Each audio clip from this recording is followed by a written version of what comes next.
नमस्कार, बहस के नंबर 1 शो ताल ठोक के में आपका बहुत बहुत स्वागत। मैं आपके साथ शोभना यादव। 2024 में प्रधानमंत्री नरेंद्र मोदी को हैट्रिक से रोकने के लिए इंडिया गठबंधन ने कल से थोड़ी अपनी रफ्तार को तेज कर दिया है। कल कांग्रेस ने उत्तर प्रदेश में सीटों की डील लॉक की, तो अब दिल्ली में भी सीटें फाइनल हो गई हैं। लेकिन सियासत के नए सीन को हमारे शो की इस वॉल पर भी आप जरूर देखें कि हमने कांग्रेस को विपक्षी गठबंधन में सबसे पीछे की पंक्ति में क्यों रखा है।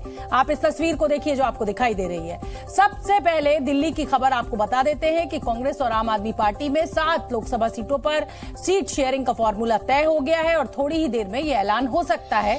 तय यह हुआ है कि दिल्ली की 4 सीटों पर आम आदमी पार्टी लड़ेगी और कांग्रेस को 3 सीटें मिलेंगी। दोस्ती गुजरात और हरियाणा में भी हुई है। गुजरात की भरूच और भावनगर सीट आम आदमी पार्टी को मिलेगी और हरियाणा की एक सीट भी उसे मिलेगी। लेकिन पंजाब में कोई दोस्ती नहीं है। यह देखना दिलचस्प होगा कि 3 राज्यों में दोनों पार्टियां एक दूसरे की तारीफ में वोट मांगेंगी, लेकिन पंजाब में जब आमने सामने होंगी तो एक दूसरे के लिए इनकी उपमाएं, इनके अलंकार क्या होंगे। दिल्ली की 7 में से 4 सीटें मतलब आम आदमी पार्टी लीड करेगी। कांग्रेस के साथ यही उत्तर प्रदेश में हुआ है। वहां भी 63 सीटें समाजवादी पार्टी ने अपने पास रखी हैं। कांग्रेस को सिर्फ 17 सीटें दी हैं। और यही बिहार की भी तस्वीर है, जहां आरजेडी कांग्रेस को मुश्किल से 8 सीटें देने के लिए तैयार हुई है। यानी देश की the grand old party Congress ऐसे सभी राज्यों में मजबूर है जहां क्षेत्रीय पार्टियों का दबदबा है।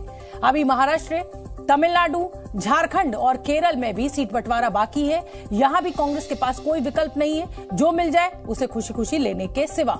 आज की बहस में भी हम आकलन करेंगे कि जहां जहां भी कांग्रेस का क्षेत्रीय पार्टियों से गठबंधन हुआ है, वहां सारे वोट जोड़कर भी बीजेपी को हराने के चांस बनते हैं या नहीं। क्योंकि दिल्ली का पुराना वोट प्रतिशत तो ये बताता है कि आम आदमी पार्टी और कांग्रेस मिलकर भी 7 सीटों पर बीजेपी के ग्राफ से बहुत नीचे है। ये भी जानेंगे कि लोकसभा की 543 सीटों में से ऐसी कितनी सीटें हैं जहां कांग्रेस के पास क्षेत्रीय दलों की इच्छा के आगे कोई चॉइस नहीं है।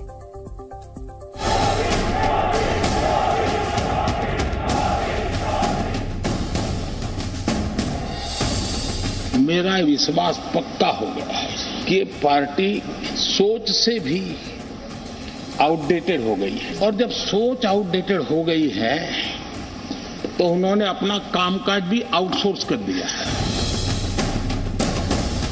इतना बड़ा दल, इतने दशकों पर तक देश पर राज करने वाला दल, ऐसा पतन, ऐसी गिरावट हमें खुशी नहीं हो रही है। लोगों के अंदर में मोदी सरकार के प्रति जो एक अंदर बैकग्राउंड में रोष है वो बहुत ज्यादा है, और वो रोष के कारण लोग डिवाइड ना हो जाएं, इसलिए बहुत जरूरी है साथ आना। देखेंगे किस तरह से आता है, क्या कॉमन मिनिमम प्रोग्राम आता है। कांग्रेस इतनी हताश है कि उसमें सैद्धांतिक विरोध, वैचारिक विरोध का साहस भी नहीं बचा।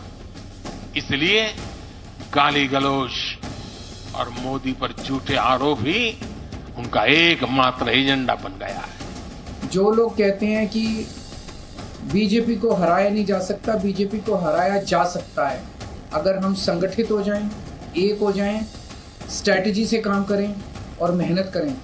अंत भला तो सब भला, क्या समझे? तो क्या माना जाए? आप समझदार हो? सर गठबंधन होगा, शीट शेयरिंग को लेकर होगा।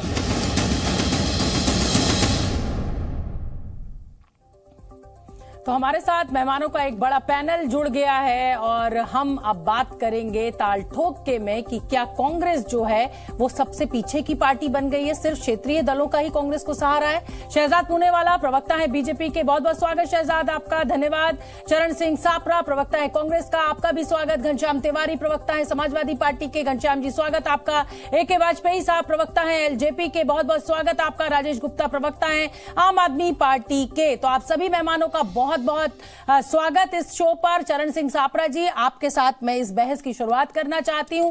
अभी हमने एक आपने देखा कि मोन्टाज दिखाया और उसमें हमने बताया कि किस तरीके से कांग्रेस जो है वो रीजनल पार्टीज के ऊपर आधारित हो गई है। तो क्या माना जाए, the great grand old party जो है वो अब स्टेट्स में जो रीजनल पार्टीज हैं उनसे भी पीछे हो गई है और उन्हीं का सहारा है और तभी मोदी को हरा पाएंगे? देखिए शोभना जी, मेरे सामने स्क्रीन नहीं है इसलिए मैंने आपका मोन्टाज देखा नहीं है।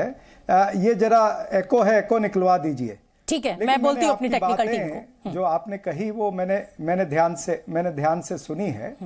देखिए ऐसा है कि आज का जो मौजूदा माहौल है उसके अंदर राजनीतिक परिस्थितियां जो बनी है उस हिसाब से एक एनडीए अलायंस बना, एक इंडिया अलायंस बना है। अगर आप कहते हैं कि कांग्रेस पार्टी की रीजनल पार्टियों की मजबूरी है तो फिर एनडीए ने 38 पार्टियां भारतीय जनता पार्टी ने क्यों जोड़ी है? क्यों वो आंध्र प्रदेश के अंदर जहां पर वो पिछली बार 25 में से 24 सीटें लड़े थे, अब तेलुगु देशम के साथ में लड़ रहे हैं, तो क्या तेलुगु देशम उनको 7-8 से ज्यादा सीटें देगी क्या? महाराष्ट्र के अंदर अगर आप आए तो ये एकनाथ शिंदे गट को कितनी सीटें दे रहे हैं, अभी इनके प्रवक्ता बता दे, या अजीत पवार के गुट को कितनी सीटें दे रहे हैं ये बता दे। और भारतीय जनता पार्टी ने खुद महाराष्ट्र के अंदर इनका 23 सीटें इन्होंने जीती थी, 23 सीटें रिटेन करने के लिए इनको 35 सीटें लड़नी पड़ेगी। जब ये 35 सीटें लड़ेंगे तो बाकी के लोग क्या बचेंगे? झुंझुना बजाएंगे एकनाथ शिंदे और अजीत पवार जी।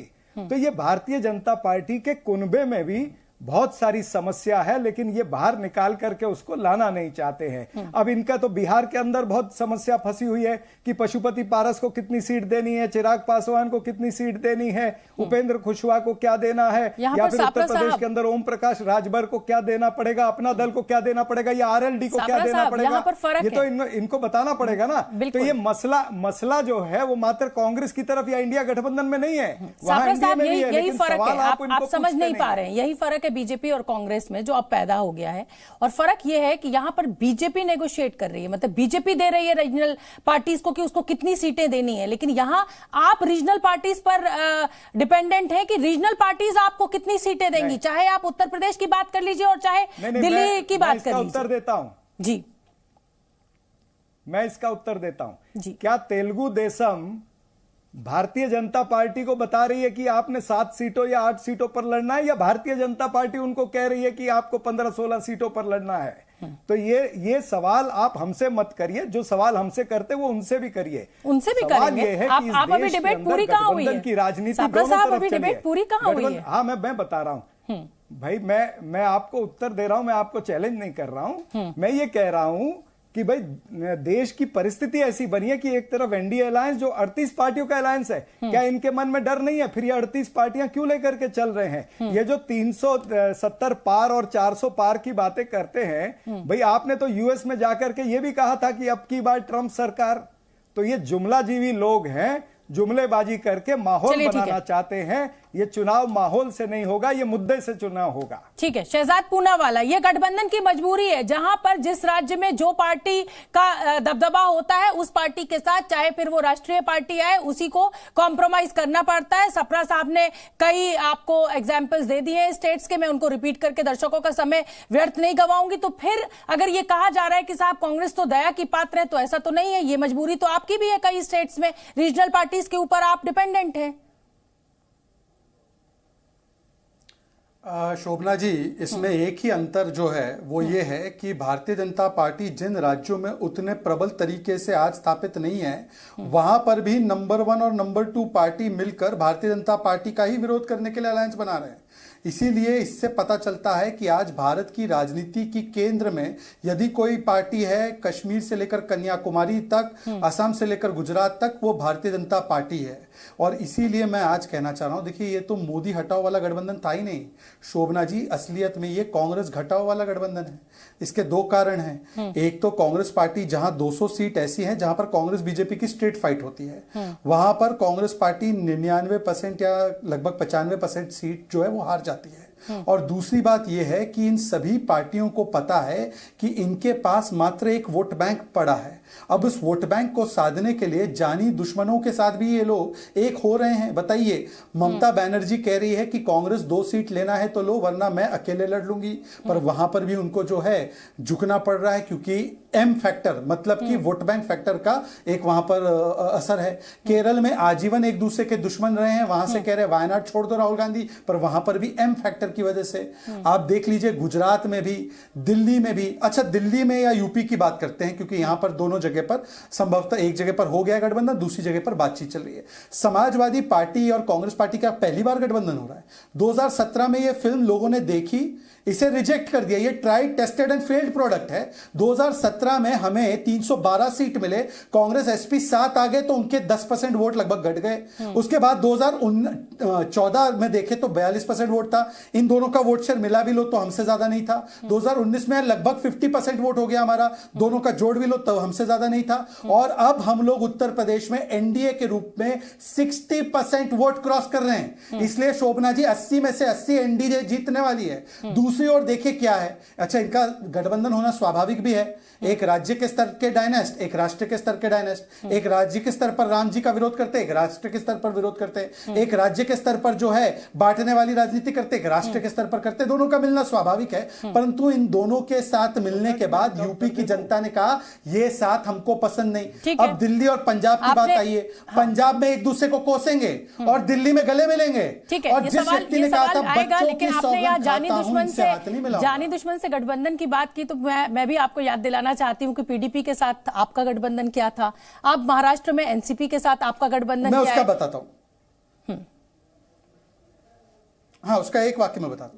बिल्कुल सही बात है कि जिस प्रकार का मैंडेट जम्मू कश्मीर में आया था तो कोई सरकार पॉसिबल नहीं थी। इसीलिए पीडीपी जिसका हम विरोध करते, कुछ सैद्धांतिक मुद्दों के ऊपर हम लोगों ने गठबंधन किया था, परंतु जैसे ही वो सैद्धांतिक मुद्दों का वायलेशन हुआ हमने उस गठबंधन को तोड़ा। आज मैं पूछना चाहता हूं, डीएमके को कांग्रेस कहती है राजीव के हत्यारे। दिल्ली में आम आदमी पार्टी ने रेजोल्यूशन पारित किया है कि भारत रत्न राजीव गांधी का वापस ले लो, ये सिख दंगों के अपराधी है। अब चरणजीत सापरा, क्या सिख दंगों के अपराधी मान लिया आपने राजीव गांधी को? चलिए ठीक है, चरण जवाब ले लेते हैं। आम आदमी पार्टी ने उसको विड्रॉ कर दिया। सापरा साहब जवाब दीजिए।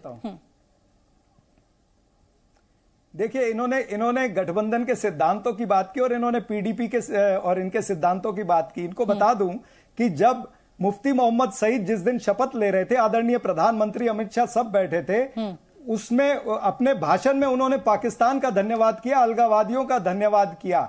तो क्या किसी ने ऑब्जेक्शन लिया? क्या ये आपके सिद्धांत थे? उन्होंने अलगाववादियों को, सेपरेटिस्ट को स्टेक होल्डर कहा अपने भाषण के अंदर।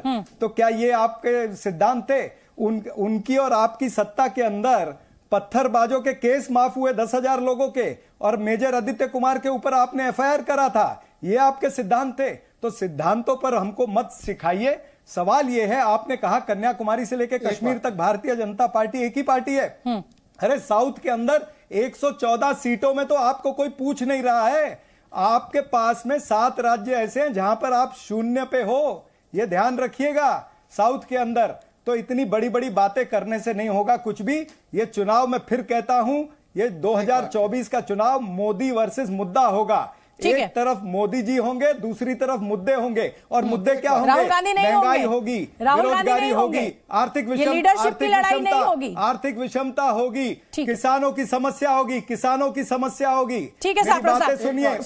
शहजाद छोटा सा जवाब दे दीजिए, फिर मैं और मेहमानों का रुख करूंगी। शहजाद छोटा सा जवाब सापरा साहब का दे दीजिए, उसके बाद फिर मैं और मेहमानों का रुख करूंगी। देखिए, कभी कभी भावनाओं में हम बहकर ऐसी बातें कह जाते हैं। आज की तारीख में पीडीपी इंडी गठबंधन के साथी है, तो पीडीपी से इतनी प्रॉब्लम है तो पीडीपी को लात मार के निकालिए सापरा साहब। और दूसरी बात, आपने वो सवाल का जवाब नहीं दिया। आपने गठबंधन के सिद्धांत, सापरा साहब मैंने बीच में नहीं बोला, शोभना जी ने कम समय दिया। सापरा जी अपने अपने समय, एक एक कर बोलिए। देखिए, आप मेरी डिबेट में आए तो अपने सकून के साथ सब अपनी अपनी बात रखें, ये बीच में मत काटिए प्लीज। शहजाद अपनी बात पूरी कीजिए प्लीज।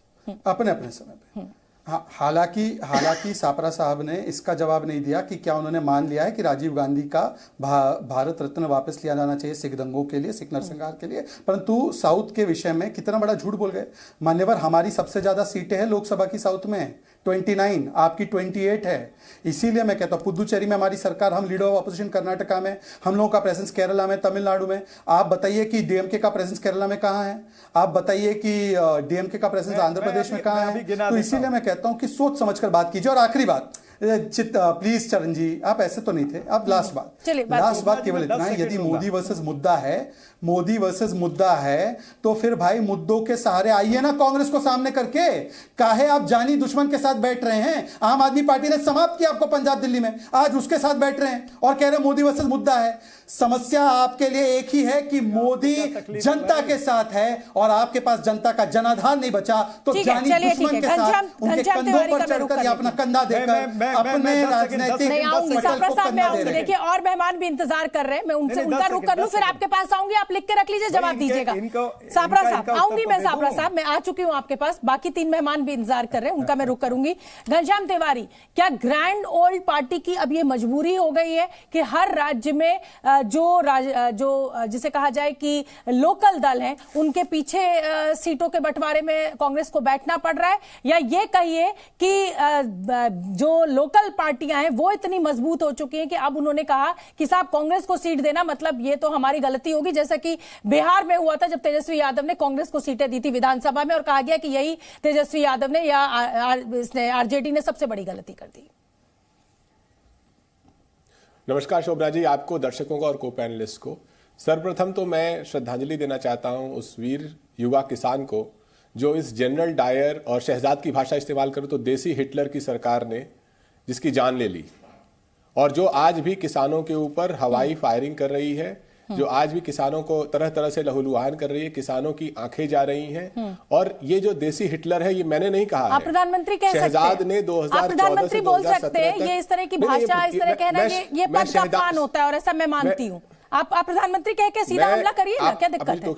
हाँ, मुझे टोकिए मत। मैं 2014 से 2017 तक शहजाद देसी हिटलर कहते थे, क्योंकि वो इस डिबेट में है तो इसलिए मैं उस फ्रेज का इस्तेमाल कर रहा हूं। उन्होंने इसके ऊपर आर्टिकल लिखे हैं, उन्होंने ये साबित करने की कोशिश की है कि कैसे देसी हिटलर बना जाता है, तो ये मेरे शब्द नहीं है। पहली बात। दूसरी बात कि हम 2 गठबंधनों की बात कर रहे हैं। अब ये 2 गठबंधन कौन से हैं? एक है इंडिया अलायंस, जिसके मुद्दे हैं बेरोजगारी, जिसका मुद्दा है लोकतंत्र, और दूसरी तरफ एनडीए नहीं है, क्योंकि यहां पे बैठा कोई भी व्यक्ति, शोभना जी आप भी नहीं बता सकती कि भारतीय जनता पार्टी के गठबंधन में कितने दल हैं, कोई नहीं बता सकता, शहजाद नहीं बता सकते। ये दरअसल एनएसए है, ये नरेंद्र सरेंडर अलायंस है। ये नरेंद्र मोदी जी और उन दलों का अलायंस है जिन्होंने उसके सामने सरेंडर कर दिया है, चाहे वो नीतीश कुमार जी हो, चाहे वो आरएलडी हो, चाहे वो अन्य पार्टियां हो। और जिन दलों के अंदर स्वाभिमान जाग गया, जैसे एआईडीएमके है, वो सरेंडर से बाहर आ जाते हैं। तो इस नरेंद्र सरेंडर अलायंस के सामने किसने घुटना नहीं टेका है? किसानों ने नहीं टेका है। वो गोली खा रहे हैं, उनके ऊपर ड्रोन से हमला हो रहा है, लेकिन वो अपने प्रोटेस्ट में लगे हुए हैं उस वादे के लिए जो प्रधानमंत्री ने वोट के लिए उनसे किया था।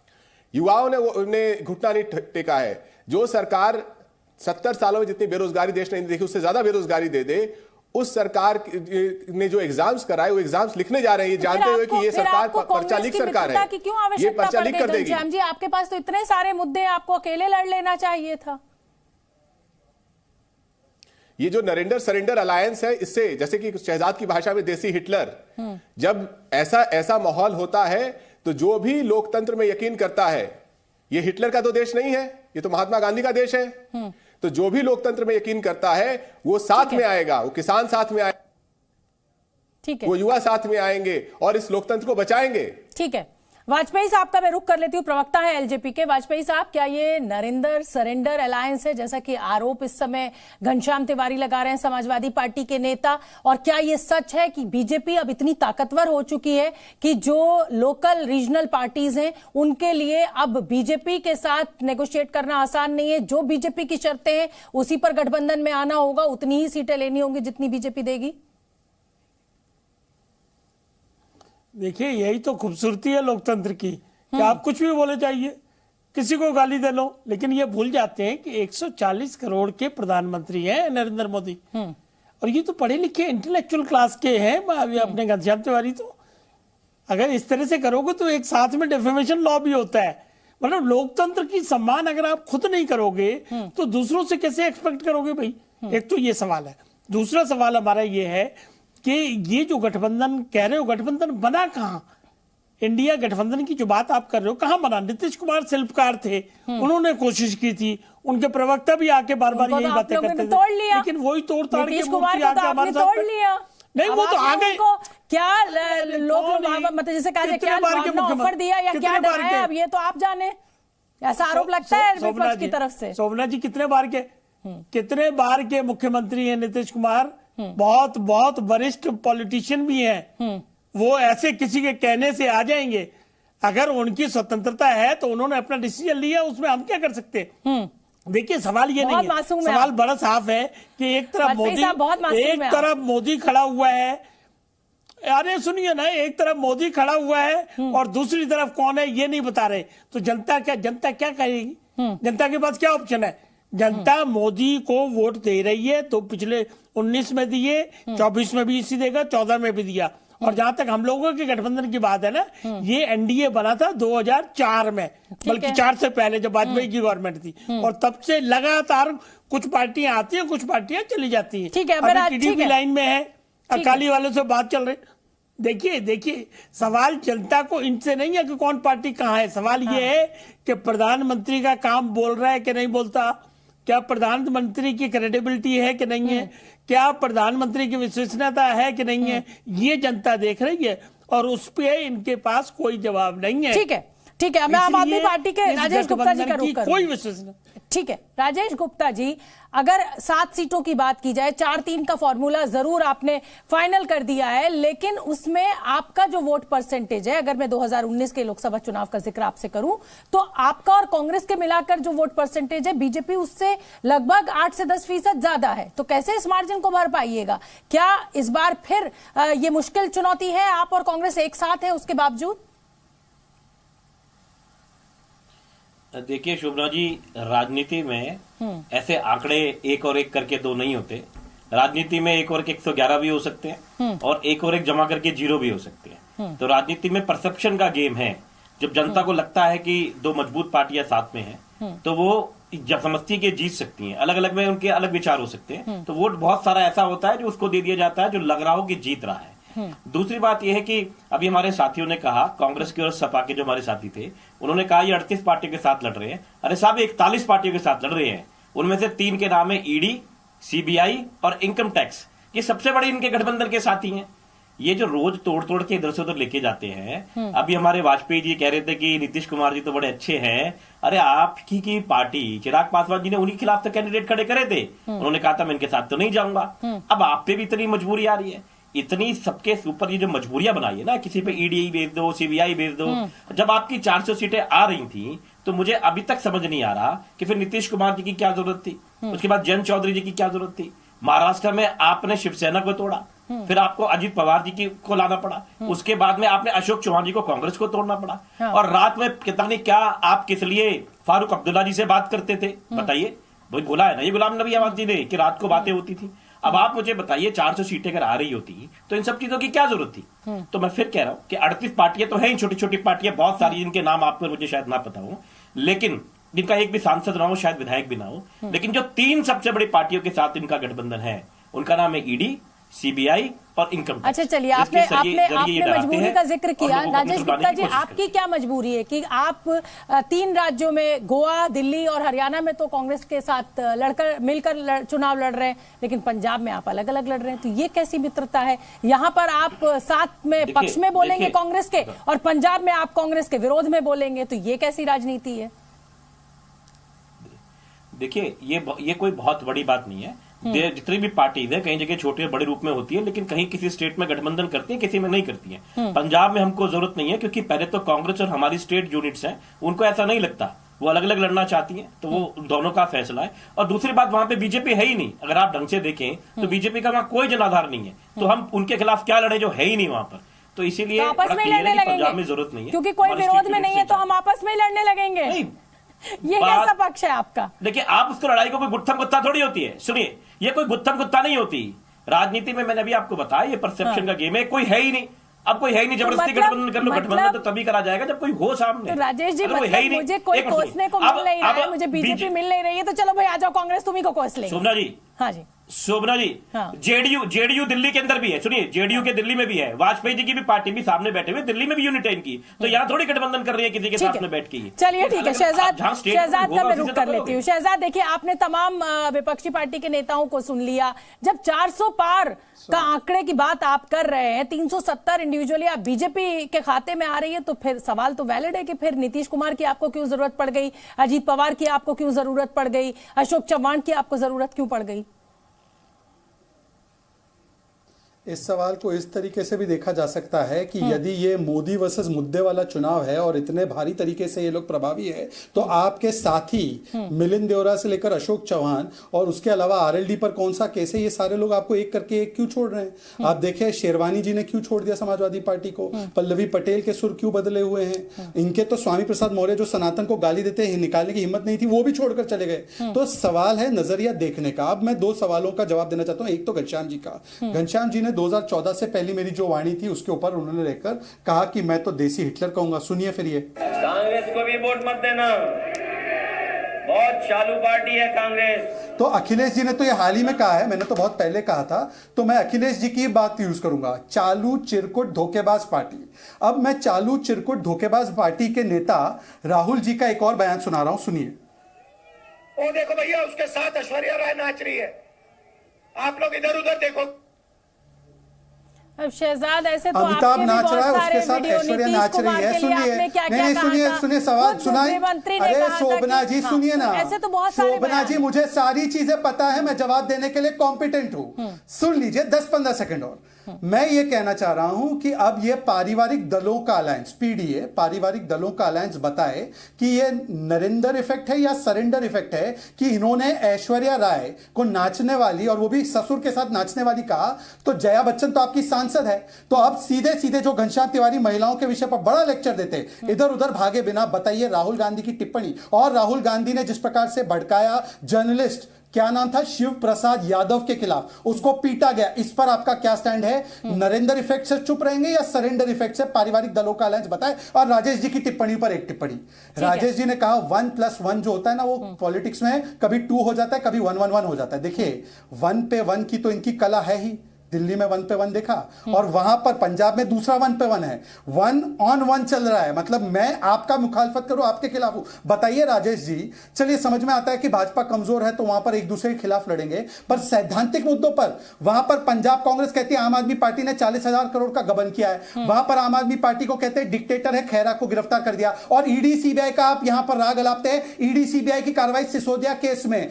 केजरीवाल केस में कांग्रेस ने प्रेस कॉन्फ्रेंस करके कहा है बिल्कुल सही है। तो बताइए कि कौन सही है, 1+1 या 1-on-1? मैं दूं जवाब? दी, छोटा सा जवाब दीजिए राजेश जी, फिर सापरा साहब भी इसी सवाल का जवाब देंगे। हाँ देखिए शहजाद भाई मेरी बात को समझ नहीं पाए। 1+1 मैंने कहा कि मैथ्स नहीं होती, राजनीति केमिस्ट्री होती है। इनकी पार्टी के ऊपर कोई मेरा वो कहना नहीं था।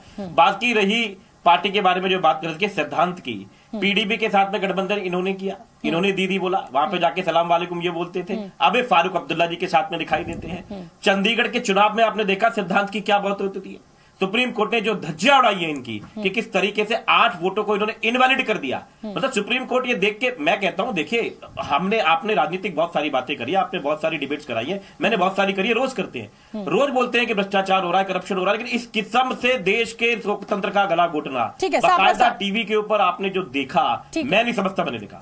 मैं 10 साल से विधायक हूं, मैंने आज तक ऐसी चोरी चकारी आज तक जीवन में नहीं देखी। पार्टी अच्छी हो जाती है, इसी दिल्ली में आपने कई कांग्रेस की प्रेस कॉन्फ्रेंस सुनी, पंजाब में आप अलग अलग लड़ेंगे, क्या जवाब है? देखिए आम आदमी पार्टी के प्रवक्ता ने इसका आधा तो जवाब दे ही दिया है। और दूसरी बात यह भी है, मैं समझ सकता हूं बीजेपी के प्रवक्ता का दर्द पंजाब के बारे में, क्योंकि उधर उनका कोई वजूद बचा नहीं है। पिछली बार भी मेरे ख्याल से 2 ही सीटें ये जीत पाए हैं वहां पर, और पंजाब के अंदर जो भी जीतेगा, चाहे वो कांग्रेस जीते चाहे वो आम आदमी पार्टी जीते, है तो इंडिया गठबंधन। ये दर्द है इनका कि वहां पर जितनी भी सीटें आएंगी वो इंडिया गठबंधन की आएगी, बीजेपी का और एक शून्य वहां पर दर्ज हो जाएगा। सापरा साहब, जब मैं 2019 के लोकसभा चुनाव का आंकड़ा अपने दर्शकों को स्क्रीन पर दिखा रही हूं, तो आपका और कांग्रेस का, आपका और आम आदमी पार्टी का वोट परसेंटेज मिलकर भी बीजेपी से 8 से 10% कम है। मैं सीट वाइज दिखा रही हूं। हाँ, तो मैं ये आप दिल्ली की बात बोल रहे हैं ना? जी, तो मैं यही कहने जा रहा हूं कि भाई ये मोदी वर्सेस मुद्दा होगा। अब जनता दिल्ली की जो है वो तो जागरूक जनता है, वो तो ये जानती है कि पेट्रोल, इन्होंने वादा किया था कि हम 40 रुपए लीटर पेट्रोल देंगे, आज 100 रुपए के करीब पहुंच चुका है। डीजल जो है वो 90-95 रुपए के करीब पहुंच चुका है। हाँ। क्या जनता को ये दर्द नहीं होता है कि जब रोज उनकी पॉकेट मारी जा रही है? जब ना बीच में मत टोकिए, आप मुझे पूरा करने दीजिए। बीजेपी ने बाजी मार ली, तो फिर ठीक रहा किसके सिर पर? दीजिए ना शोभना जी प्लीज। शोभना जी ऐसे नहीं, शोभना जी ऐसे नहीं, मुझे पूरा करने दीजिए। टोका टाकी की पॉलिटिक्स में जानता हूं आप क्यों टोक रहे हैं। हाँ, अरे देखिए महंगाई के ऊपर कोई टोक नहीं रहा आपको। सापरा साहब इतनी देर आप बोले हैं, जाके इस शो की रिकॉर्डिंग निकाल लीजिएगा और अपना टाइम स्टॉप वॉच पे देख लीजिएगा, तो ये आरोप फिर आप आगे से कभी नहीं लगाएंगे। मैं निकाल लूंगा। अरे अपनी बात पूरी कीजिए, बिना आरोप के भी मैं आपको अच्छा समय दूंगी। जनता के मुद्दे बोल रहा हूँ। बोलिए।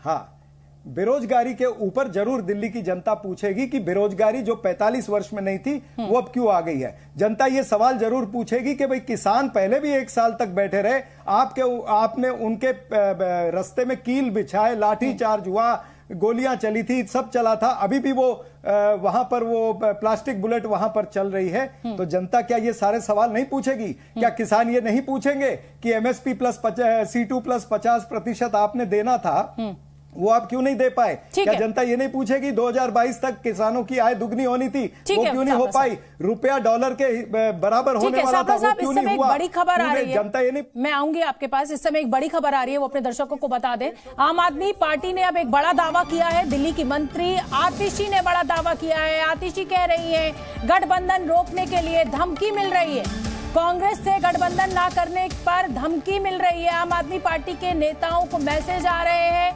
इंडिया गठबंधन छोड़ने के लिए कहा जा रहा है। 4 दिन में केजरीवाल की गिरफ्तारी भी संभव। शहजाद पूनेवाला, ये धमकी कौन दे रहा है?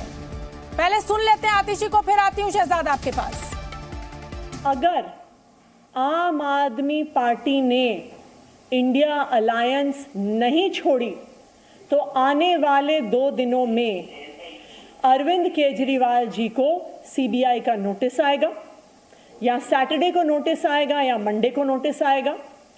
सीआरपीसी के सेक्शन 41A में नोटिस आएगा और उनको दोनों सीबीआई और ईडी द्वारा गिरफ्तार कर लिया जाएगा। आम आदमी पार्टी को यह धमकी मिल रही है कि अगर इंडिया अलायंस मिलकर दिल्ली में चुनाव लड़ेगा, अगर आम आदमी पार्टी और कांग्रेस पार्टी सीट शेयरिंग करेंगे, तो आने वाले 3 से 4 दिन में अरविंद केजरीवाल को गिरफ्तार किया जाएगा। शहजाद पूनेवाला, आतिशी को आपने सुन लिया है। अगर ये गठबंधन होगा तो 3 से 4 दिनों में अरविंद केजरीवाल को गिरफ्तार कर लिया जाएगा। धमकी दी जा रही है, कौन दे रहा है धमकी? शोभना जी, अगर तुमसे जांच नहीं होती तो जांच करानी है, सोनिया गांधी को गिरफ्तार करो, 2 दिन उसका इंटेरोगेशन करो, देखो पता चल। जो कुछ साल पहले सोनिया गांधी को गिरफ्तार करने की बात करते थे, सुन लीजिए, जो कुछ साल पहले सोनिया गांधी को गिरफ्तार करने की बात करते थे, आज उनको सोनिया गांधी में सारे गुण नजर आते हैं। ऐसी बातों का विश्वसनीयता क्या है? गडकरी जी की माफी मांगी, जेटली जी की माफी मांगी, इन्होंने 1 साल पहले आरोप लगाया था 800 करोड़ बीजेपी ने रखे हैं, ऑडियो टेप है, जारी कर देंगे और एक्सपोज करेंगे। ऑडियो टेप कहां हुआ? हमें धमकी आ रही है, उन्होंने ये नहीं कहा कि बीजेपी दे रही है धमकी। मैं तो आपसे पूछ रही थी कि किसने दी धमकी। शोभना जी, आपने फिर मुझसे सवाल क्यों पूछा? शोभना जी, फिर मुझसे आपने सवाल क्यों पूछा? आप आम आदमी पार्टी से पूछा कि कौन हो सकता है आपकी नजर? तो शोभना जी देखिए, ऐसा है कि जिस स्कूल की आप टीचर हैं, मैं उस स्कूल का हेडमास्टर हूं। अच्छा, तो आपने मुझसे सवाल पूछा, अच्छा, ये मुझे आपने नई जानकारी दी और बड़ी अच्छी जानकारी दी शहजाद जी। चलिए, तो मैं फिर प्रिंसिपल साहब को नमस्कार कर देती हूं। पूरी बात सुन लीजिए। अब ये मैं प्रिंसिपल की बातें भी सुनते हैं, प्रिंसिपल की बात। चलिए, सुनाइए, बात पूरी कीजिए, पूरी शोभना जी, तरीका ठीक नहीं है।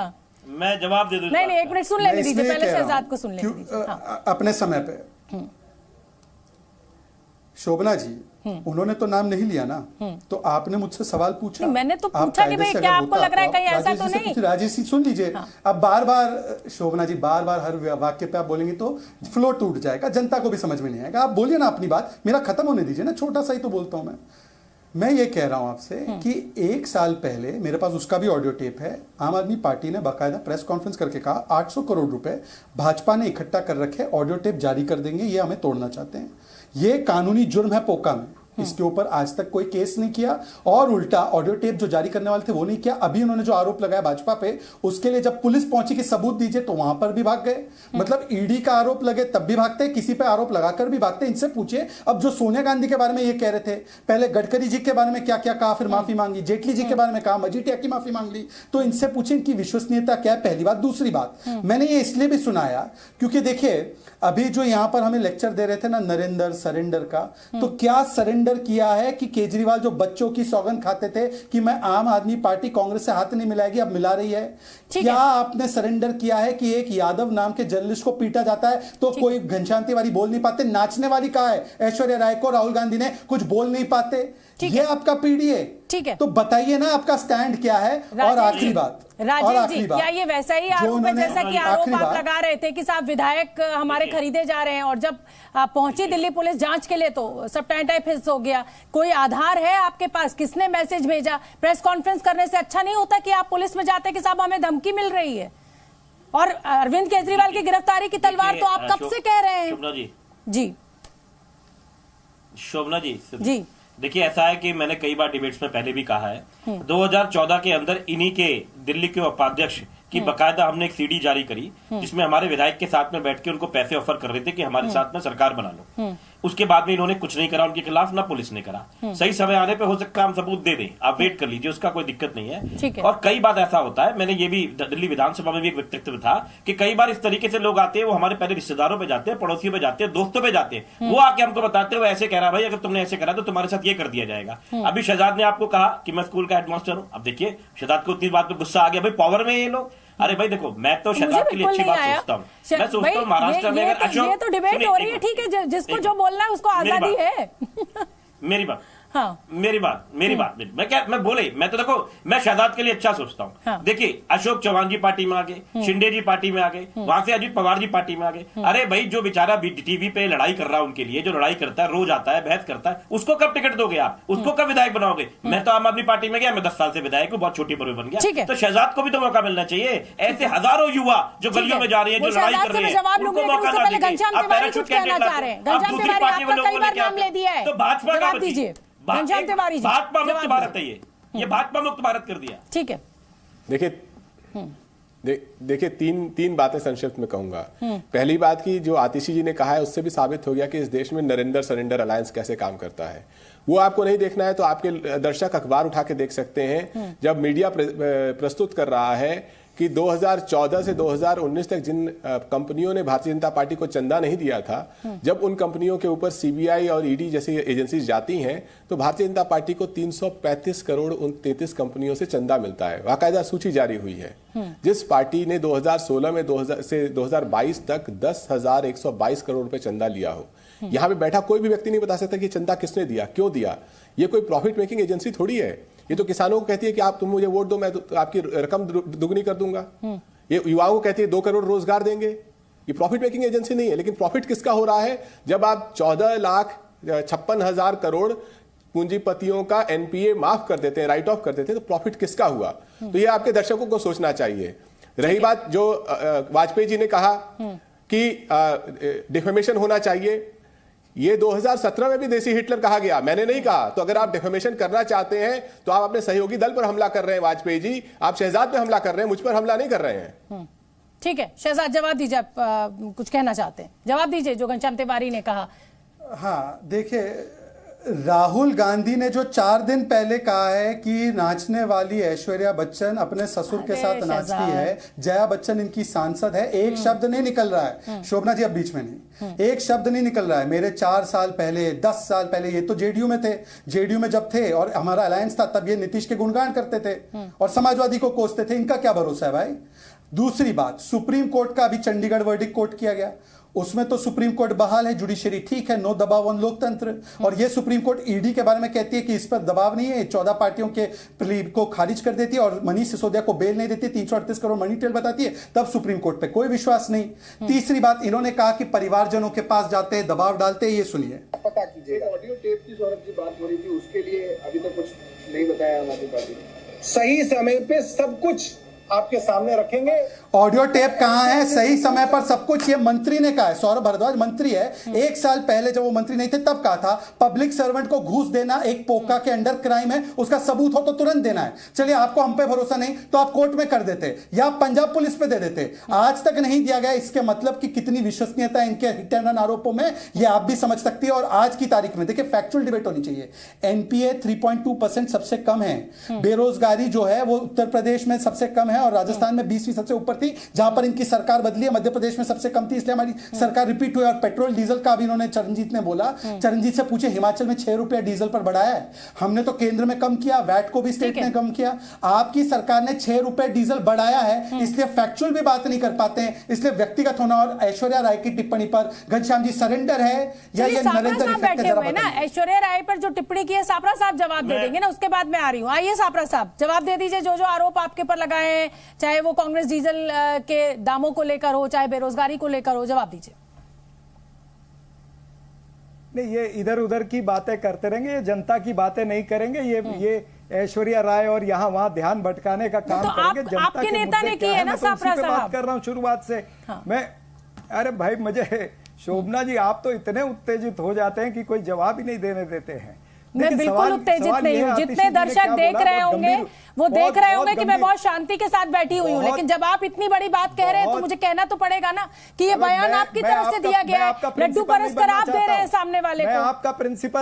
मैं आपका प्रिंसिपल नहीं बनना चाहता हूं। आपको जो पदवी दी है उसने वो ठीक है, शहजाद ने जो पदवी दी है आप वो रखिए। सवाल ये है कि जनता के मुद्दों के ऊपर चर्चा होनी चाहिए और जनता अपने मुद्दों पर वोट देती है। यही मैं हमेशा बार बार कहते जा रहा हूं। और जो आतिशी जी ने कहा है, जिस तरह से उन्होंने ये आरोप लगाया है, ये हम पिछले 10 साल से देखते आ रहे हैं कि भारतीय जनता पार्टी सत्ता बल, धन बल और बाहुबल का पुरजोर उपयोग कर रही है। वो चाहे महाराष्ट्र के अंदर पहले इन्होंने 2 दिन की सरकार बनाई थी, तब भी ऐसे ही हुआ। अभी एनसीपी के 2 टुकड़े किए, शिवसेना के 2 टुकड़े किए, उससे पहले इन्होंने कर्नाटका की सरकार गिराई थी, उससे पहले मध्य प्रदेश की सरकार, फिर मणिपुर की सरकार गिराई थी, अरुणाचल प्रदेश की सरकार। कहने का तात्पर्य यह है कि ये तोड़ा तोड़ की राजनीति जो है ये भारतीय जनता पार्टी करती है। डराने की राजनीति जो है वो भारतीय जनता पार्टी करती है। जब तक बंदा इनके पास नहीं जाता है तब तक वो चोर है। हेमंता बिस्वा क्या थे, उनको ये पानी चोर कहते थे। अब हेमंता बिस्वा मुख्यमंत्री है। सुवेंदु अधिकारी को कहते थे भाग सुवेंदु भाग, अभी वो सुवेंदु लीडर ऑफ ऑपोजिशन है। नारायण राणे सबसे भ्रष्ट मंत्री थे, आज नारायण राणे वहां पर केंद्रीय मंत्री है। अजीत पवार 70,000 करोड़ का घोटाला 2 दिन पहले भोपाल में कहा और फिर 2 दिन बाद अजीत पवार को अपनी गोद में नरेंद्र मोदी जी ने बिठा लिया। देखिए बात में तो दम है शहजाद, इस बात में तो दम है। अशोक चव्हाण, मेरी बात पूरी होने दीजिए। 10 सेकंड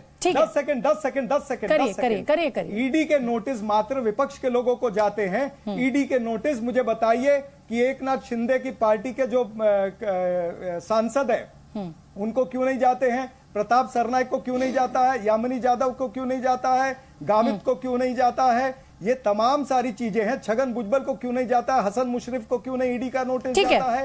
ये तमाम सारी अब जवाब ले लूं सापरा साहब, या मैं उत्तेजित होकर फिर आपको बोलने नहीं दे रही हूं? धनबल और बाहुबल का ये अगर आप इजाजत दे तो जवाब ले लेती हूं। देखिए शहजाद, इस बात में तो दम है।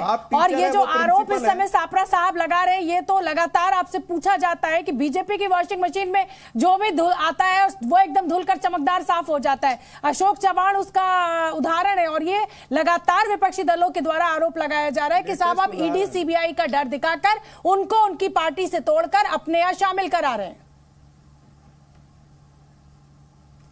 ये कौन आरोप लगा रहा है? जो धोबी घाट है राजनीतिक है। पूछे कि 2019 में महाराष्ट्र में मैंडेट बीजेपी शिवसेना का था, उद्धव जी की पूरी पार्टी को ले गए।